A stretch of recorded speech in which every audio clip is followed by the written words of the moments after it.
Morning बच्चों। सरगम में आज हम लोग एक उच्च कोटि के कवि, लेखक, दार्शनिक तथा साहित्य के एकमात्र नोबेल पुरस्कार विजेता रविन्द्रनाथ टैगोर द्वारा लिखित कहानी काबुलीवाला पढ़ेंगे। काबुलीवाला कहानी एक अफगानी पठान तथा एक बंगाली परिवार की बालिका मिनी की कहानी है। इस कहानी में लेखक बता रहे हैं कि मेरी बेटी मिनी 1 ही साल की थी तो उसने बोलना सीख लिया था। जब से वह बोलना सीखी थी तब से जब तक वो सोए नहीं तब तक कभी भी वो चुप नहीं रहती थी। अगर कभी वो जगह में शांत हो जाती थी, चुप हो जाती थी, तो उसका यह व्यवहार मुझे बड़ा ही अस्वाभाविक लगता था और मुझे पसंद नहीं आता था। यद्यपि कि उसका इतना बोलना उसकी माँ को अच्छा नहीं लगता था। उसकी माँ मिनी को कभी कभी इसके लिए डांट भी दिया करती थी। मिनी इसलिए सबसे सहज मुझसे ही महसूस करती थी। एक दिन मैं अपने कमरे में बैठा उपन्यास लिख रहा था। तभी मिनी दौड़ती दौड़ती आई और बोली, बाबा बाबा, वो रामदयाल है ना, उसे कुछ नहीं आता, वो काक को कौवा बोलता है।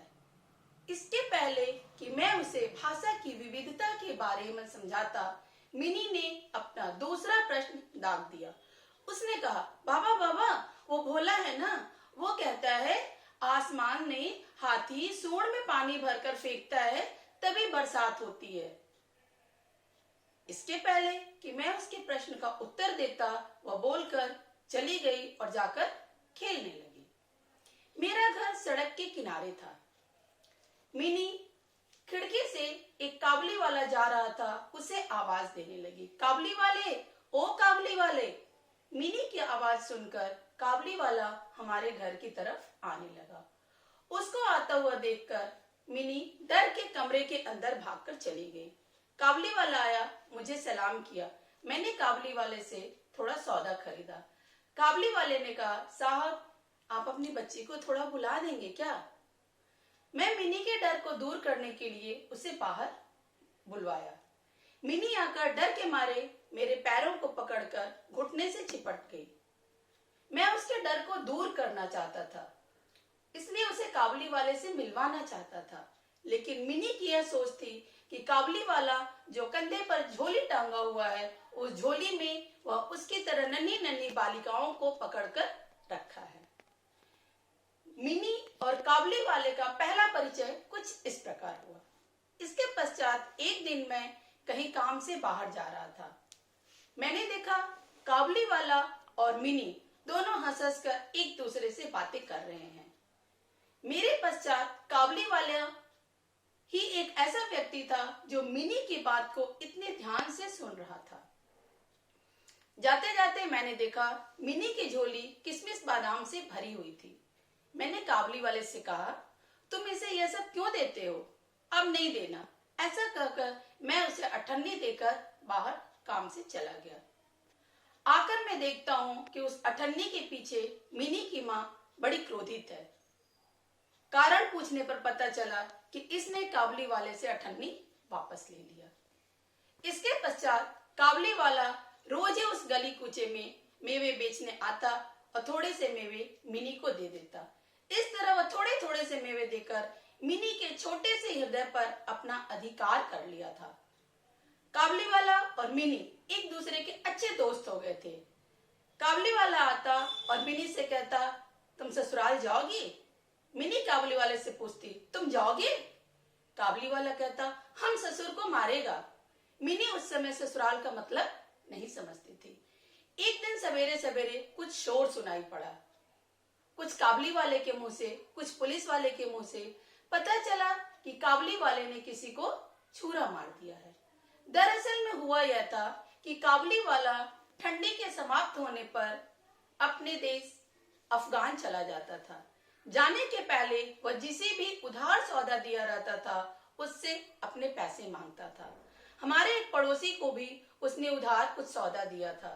जब उनसे पैसे मांगने गया तो उन दोनों में झड़प होने लगी क्योंकि पड़ोसी पैसे नहीं दे रहे थे।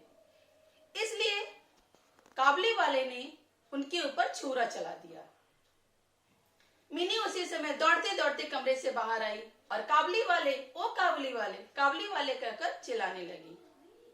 काबली वाले को देखकर उसने कहा, क्या तुम ससुराल जा रहे हो? काबली वाले ने कहा, हाँ लल्ली, मैं ससुराल जा रहा हूँ। मिनी ने कहा, तुम ससुर को मारोगे? काबली वाले ने कहा, हाँ लल्ली, मैं मारता, लेकिन क्या करूं, मेरे हाथ बंधे हुए हैं। काबली वाले को एक लंबी सजा हो गई छुरा चलाने के जुर्म में। बहुत दिनों के पश्चात मिनी का विवाह होने वाला था। मैं अपने कमरे में बैठा उसके विवाह के खर्च का ब्यौरा बना रहा था। उसी समय रहमत आया, मुझे सलाम किया और एक किनारे खड़ा हो गया। मैं उसे पहचान नहीं सका, क्योंकि पहले जैसे न उसके कंधे पर झोली थी और न चेहरे पर वो हंसी। फिर मैंने उसे ध्यान से देखा तो मैंने पहचान लिया कि यह रहमत काबुली वाला है। मैंने उससे पूछा, रहमत तुम कब आए? रहमत ने कहा, साहब कल ही जेल से छूटा हूं। फिर वो थोड़ी देर खड़ा रहा।